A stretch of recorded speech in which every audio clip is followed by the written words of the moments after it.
কথা হচ্ছে যদি জানলা বন্ধ হবে। প্রিয় শিক্ষার্থী, আজকে নবম শ্রেণীর উচ্চতর গণিত ক্লাসে তোমাদের সবাইকে শুভেচ্ছা ও অভিনন্দন। আজকে উচ্চতর গণিত নবম দশম শ্রেণী উচ্চতর গণিতের 8.3-এর কোশ্চেনগুলো নিয়ে তোমাদের সাথে আজকে আমার আলোচনা হবে। তবে 8.3 অনুশীলনী শুরু করার পূর্বে কিছু প্রাথমিক কথা আছে, সে বিষয়গুলো আমাদের জানা দরকার। সেইটি হচ্ছে, প্রথমত তোমাদের 8.1-এর আলোচনায় বলা হয়েছিল যে ত্রিকোণমিতিতে কোণ দুই প্রকার। সাধারণত জ্যামিতিতে কোণ এক প্রকার ছিল, আর ত্রিকোণমিতিতে কোণ কয় প্রকার বলেছিলাম? দুই প্রকার। একটি হচ্ছে ধনাত্মক কোণ আর একটি হচ্ছে ঋণাত্মক কোণ। ধনাত্মক কোণ ঋণাত্মক কোণের সংজ্ঞা দেওয়া হয়েছিল। ধনাত্মক কোণ ছিল যে একটি ঘূর্ণায়মান সরলরেখা এক্স অক্ষে ধনাত্মক দিকের সাথে যদি ঘড়ির কাঁটার বিপরীত দিকে ঘুরে যে কোণ উৎপন্ন করবে সেটি হচ্ছে ধনাত্মক কোণ। আর একটি ঘূর্ণায়মান সরলরেখা এক্স অক্ষে ধনাত্মক দিকের সাথে যদি ঘড়ির কাঁটার দিকে ঘুরে তাহলে সেই কোণটা হচ্ছে ঋণাত্মক কোণ। এগুলো আগেই বলা হয়েছিল, তোমরা বুঝতে পেরেছো? মনে আছে ধনাত্মক এবং ঋণাত্মক কোণ। আচ্ছা, আজকের আলোচনার বিষয় হচ্ছে যে আমাদের কোঅর্ডিনেট অর্থাৎ 1/4 সেইটি নিয়ে কিছু আলোচনা আছে। যেমন ধরে নাও যে এইখানে একটা বিন্দুকে সমান 4টি ভাগ করলে প্রত্যেকটা ভাগকে আমরা বলছি কোঅর্ডিনেট, অর্থাৎ 1/4, 4 ভাগের 1 ভাগ, যেটিকে ইংলিশে বলছি আমরা কোঅর্ডিনেট। এটা ফার্স্ট কোঅর্ডিনেট অর্থাৎ প্রথম চতুর্ভাগ, এটা হচ্ছে দ্বিতীয় চতুর্ভাগ, এটা তৃতীয় চতুর্ভাগ, এটা চতুর্থ চতুর্ভাগ, অর্থাৎ first coordinate, second coordinate, third coordinate. X এর এটু ধনাত্মক, এটা তোমরা জানো। এটি হচ্ছে এক্স এর ঋণাত্মক, এটি হচ্ছে ওয়াই এর ধনাত্মক, এটি হচ্ছে ওয়াই এর ঋণাত্মক। ঠিক আছে? আর এই বিন্দুটাকে বলা হচ্ছে মূল বিন্দু বা 0, 0 বিন্দু। আচ্ছা, আরেকটি বিষয় হচ্ছে যে এবার আমরা এক্স ওয়াই এর ধনাত্মকে যাব না, আমরা সাইন কসের ধনাত্মকে যাব। সাধারণত তোমরা জানো যে কস থিটা সমান ভূমি বাই অতিভুজ। কবরে ভূত আছে, ভূমি বাই অতিভুজ। আমি বোঝার সুবিধার্থে এই রেখাটা মাথায় রাখো যে এইটি হচ্ছে ভূমি রেখা। এটা কি রেখা বলবো? ভূমি রেখা। আর এটা হচ্ছে লম্ব রেখা। তাহলে ভূমি রেখা কস কি দিয়ে শুরু হয়? ভূমি দিয়ে। তাহলে এই রেখাটুকের মান হচ্ছে ধনাত্মক, এই রেখাটুকের মান হচ্ছে কি? ঋণাত্মক। আর এই রেখাটুকের মান হচ্ছে ধনাত্মক, এই রেখাটুকের মান হচ্ছে ঋণাত্মক। এইটি তোমাদের আগে থেকে জানা কিনা বলো? আগে থেকে জানা। এবার খেয়াল করো যে কস শুরু হয় ভূমি বাই অতিভুজ, নাকি? আচ্ছা, অতিভুজ কখনো ধনাত্মক, অতিভুজ কখনো ঋণাত্মক হয় না। কেন হয় না? কারণ অতিভুজের উপর স্কয়ার সমান লম্বের উপর স্কয়ার প্লাস ভূমির উপর স্কয়ার। লম্ব আর ভূমির উপর ডিপেন্ড করবে অতিভুজ ধনাত্মক হবে নাকি ঋণাত্মক হবে। কারণ অতিভুজের উপর স্কয়ার সমান লম্বের উপর স্কয়ার যোগ ভূমির উপরে স্কয়ার। অতিভুজের মানটা কোথা থেকে আসছে? লম্ব এবং ভূমি থেকে। তো লম্বের স্কয়ার, লম্ব ধনাত্মক হলেও ধনাত্মক, ঋণাত্মক হলেও ঋণাত্মক। কেন? লম্বের উপর স্কয়ার আছে, ভূমির উপর স্কয়ার। তাহলে ভূমি যদি ঋণাত্মক হয় তাও ধনাত্মক, ভূমি যদি ধনাত্মক হয় তাও ধনাত্মক। কেন? ভূমির উপরে কি আছে? স্কয়ার আছে। বিধায় অতিভুজটা সবসময় ধনাত্মক। অতিভুজ ঋণাত্মক হওয়ার কোনো সুযোগ নাই। না, বুঝতে পারোনি এখনো? আচ্ছা, তাহলে এখন বাকি যে বিষয়টা হচ্ছে এখানে যে কস থিটা সমান ভূমি বাই অতিভুজ। তাহলে অতিভুজ বাদ ভূমিটা যদি ধনাত্মক হয় তাহলে কস ধনাত্মক, ভূমি যদি ঋণাত্মক হয় তাহলে কসটা কি? ঋণাত্মক। নাকি আমার কথা বুঝতে পারোনি? কস থিটা সমান ভূমি বাই। তাহলে এইটা হচ্ছে, আমি বলেছি এটা হচ্ছে ভূমি রেখা, আর এটা হচ্ছে কি? এটা ভূমি রেখা ধনাত্মক, এটা ভূমি হচ্ছে ঋণাত্মক। এটা হচ্ছে লম্ব রেখা, এটুকু ধনাত্মক, এটুকু হচ্ছে ঋণাত্মক। আচ্ছা, তাহলে এই ঘরে কস ধনাত্মক হবে না ঋণাত্মক হবে? এই ঘরে কস ধনাত্মক হবে না ঋণাত্মক হবে? ধনাত্মক হবে। কারণ এই ঘরে যেটা কস রেখা বলছি আমি বা ভূমি রেখা বলছি সেটা কি? ধনাত্মক। আচ্ছা, এই ঘরে সাইন কত হবে? এই ঘরে সাইন ধনাত্মক, কারণ এই রেখাটা, এটা সাইন রেখা বলছে, এটা ধনাত্মক। এবার এই ঘরে কস কি হবে? এই ঘরে কস হবে ঋণাত্মক, কস ঋণাত্মক। এই ঘরে সাইন কি হবে? কিভাবে ঋণাত্মক? সাইন রেখা কোনটা? সাইন রেখা কোনটা? হ্যাঁ, এটা ঋণাত্মক। কমন সেন্স নাই। এই ঘরে কস থিটা কি হবে? এটা ভূমি ঋণাত্মক। এই ঘরে সাইন থিটাটা কি হবে? এটা সাইন ঋণাত্মক। এই ঘরে কস থিটাটা কি হবে?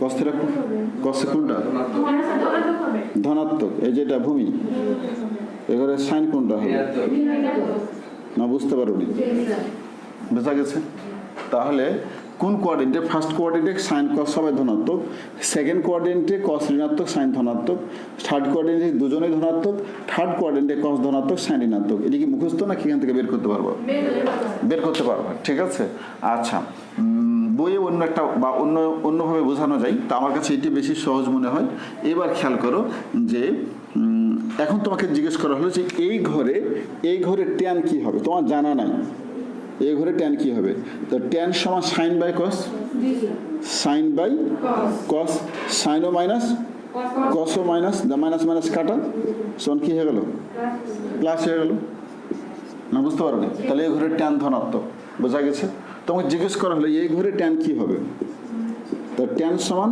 sin by cos sin minus না cos হ্যাঁ cos sin মাইনাস আর cos হচ্ছে প্লাস তাহলে কি থাকছে minus plus minus minus tan theta কি বোঝা গেছে বিষয়টা তাহলে আমাদের sin এবং cos যদি জানা থাকে তাহলে সবগুলো আমরা বের করতে পারবো না এই ঘরে তোমাকে জিজ্ঞেস করা হলো sec কি হবে এই ঘরে sec তাহলে তোমার মুখস্থ না কিন্তু এটা তো জানা আছে এটা পরীক্ষা হলে একটা কাগজে তুমি এটা রাফ করে নিলে ঝট করে যে sec লাগবে এই ঘরে তাহলে sec cos এর বিপরীত sec cos এর বিপরীত মানে 1/cos তো এই ঘরে cos কি প্লাস তাহলে sec ও প্লাস তোমাকে জিজ্ঞেস করলে এই ঘরে cosec কি হবে cosec কার বিপরীত তাহলে 1/sin তাহলে এই ঘরে sin কি মাইনাস তাহলে cosec ও মাইনাস বোঝা গেছে তাহলে sin এবং cos জানা থাকলে আমাদের বাকি আরো চারটা ত্রিকোণমিতিক অনুপাত সবগুলাই আমরা কোন কোঅর্ডিনেটে ধনাত্মক কোন কোঅর্ডিনেটে ঋণাত্মক সেটা বের করতে পারবো না পারবো আচ্ছা এতটুকু বুঝতে পেরেছো এটা ছক উঠিয়েছে ছকটা উঠালো দ্রুত কয়েক সেকেন্ডের ভিতরে উঠাও ওটা কি ডিগ্রি cos 180 হ্যাঁ কোঅর্ডিনেটটা আমাদের শেখানো হয়ে গেল এখন ধনাত্মক কোণ এবং ঋণাত্মক কোণের বিষয়টা আসছে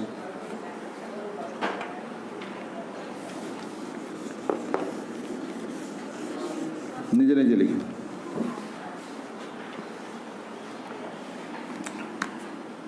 এবার ধনাত্মক কোণ এবং ঋণাত্মক কোণ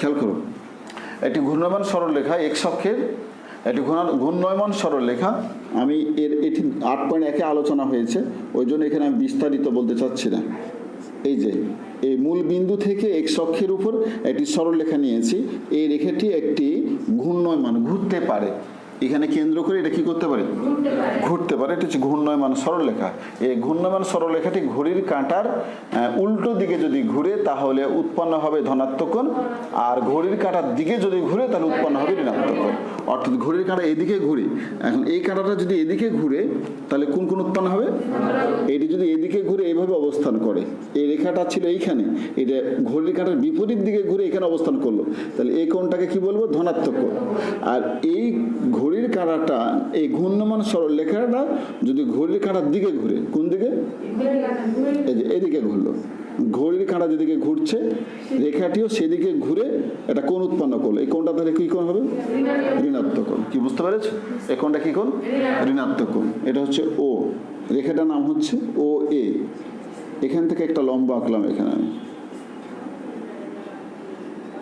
এটা হচ্ছে ঋণাত্মক কোণ আচ্ছা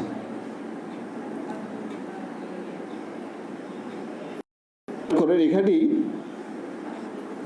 এখানে ছিল এখান থেকে ঘড়ির কাঁটার দিকে কত ডিগ্রি কোণ ঘুরেছে থিটা ডিগ্রি কোণ ঘুরেছে এই কোণটা কি কোণ ঋণাত্মক কোণ না কি কোণ ঋণাত্মক কোণ এবার এখান থেকে এটার উপর একটা লম্ব আঁকো এই রেখার একটা বিন্দু থেকে এটার উপরে লম্ব আঁকলাম এটা দিলাম ও এম ঠিক আছে আচ্ছা তাহলে এইখানে ও কোশ্চেনটা হচ্ছে খুব ইম্পর্টেন্ট কোশ্চেন এক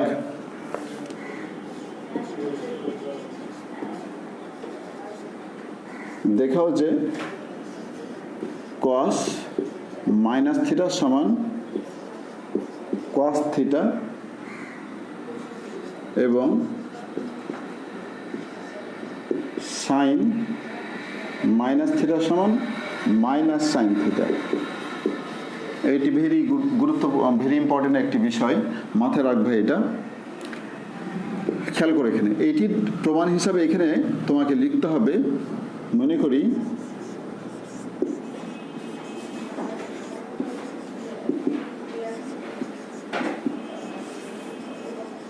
ওয়ে একটি ঘূর্ণায়মান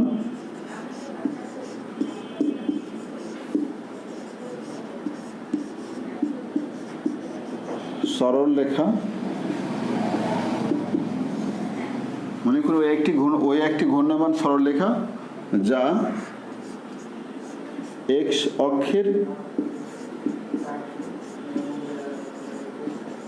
অক্ষের ধনাত্মক দিকের সাথে ধনাত্মক, এইগুলো মুখস্থ করতে হবে না, এমনি নিজে বানিয়ে লিখতে পারা। ধনাত্মক কোথায়? এই ঘূর্ণায়মান সরলরেখাটা কার সাথে? এক্স অক্ষের, মুখস্থ করতে হবে, ধনাত্মক দিকের সাথে। কোন দিকে ঘুরেছে? ঘড়ির কাঁটার দিকে, ঘড়ির, হ্যাঁ, ঘড়ির কাঁটার দিকে। কত ডিগ্রি কোণ ঘুরেছে? থিটা ডিগ্রি কোণ উৎপন্ন করে।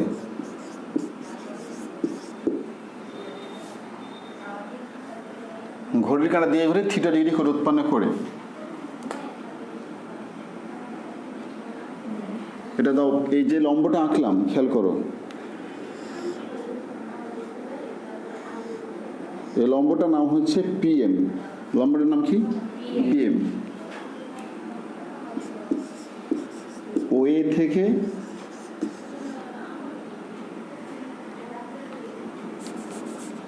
ও এর উপর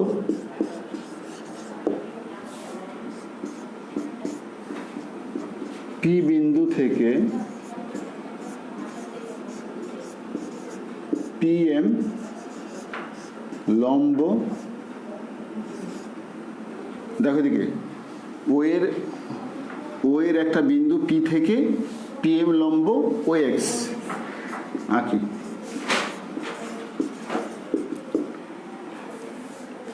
ঠিক আছে, দ্রুত ফাস্ট লেখা হয়েছে। এবার খেয়াল করো, এখন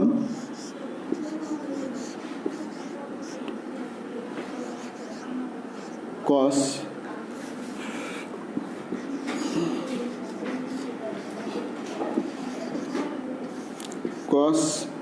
থিটা, থিটাটা কি? ঋণাত্মক। খেয়াল করো, এটা একটা সমকোণী ত্রিভুজ তৈরি হয়েছে না হয়নি? ওপিএম কি ত্রিভুজ? এটা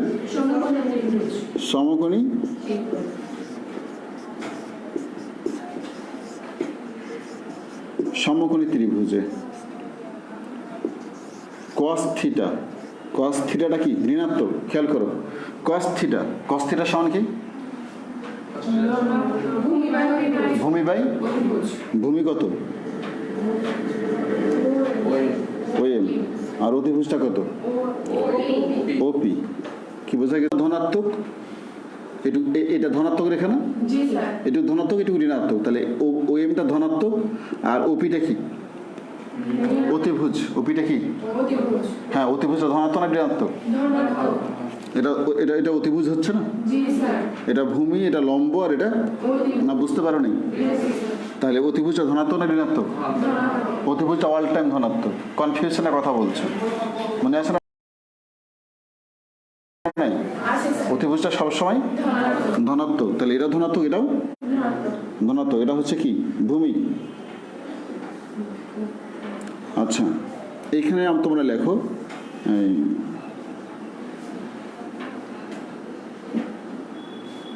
আচ্ছা থাক, ওএমটা কি ছিল? ভূমি। আর এটা কি ছিল? অতিভুজ। সমান কি আসলো? Cos theta. খেয়াল করো, তাহলে কস থিটা সমান ওএম বাই ওপি, ভূমি বাই অতিভুজ। ওএম ও ধনাত্মক, ওপিও ধনাত্মক, তাহলে দুটোই ধনাত্মক, তাহলে কসটা কি আসলো? ধনাত্মক। তাহলে কস মাইনাস থিটা সমান কি আসলো? Cos theta. Cos minus theta সমান কস থিটা হয়েছে। এবার কি আছে? Sine minus theta.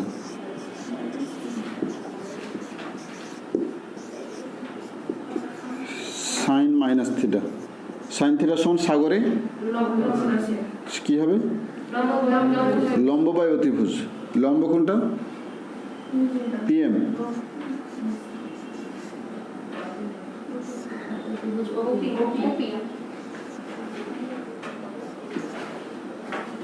তাহলে পিএম এই লম্বটা ধনাত্মক না ঋণাত্মক?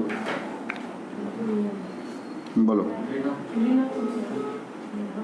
এটাকে এভাবে লিখলে বেশি ভালো হবে, আগেরটা ওভাবে করে লিখবা। সাইন থিটা সমান কি হবে? লম্ব বাই অতিভুজ। তাহলে এখন এই লম্বটা পিএম নাকি? পিএমটা ধনাত্মক না ঋণাত্মক? কেন? উপদিক ধনাত্মক, এটা উপর দিক ধনাত্মক আর নিচ দিক কি ঋণাত্মক। তাহলে এইটুকু কি ঋণাত্মক, কি বুঝতে পারতে পারো নি? লম্বটা কি? Minus PM. আর অতিভুজটা কি? ওপি, ওটা সবসময় ধনাত্মক। তাহলে মাইনাস থেকে গেল, কি বুঝতে পেরেছ? মাইনাস এখানে আলাদা করে রেখে দিলাম। আর এটা কি হচ্ছে? লম্ব বাই। আচ্ছা, আমি এভাবে করে আলাদা করে দিয়ে লিখি।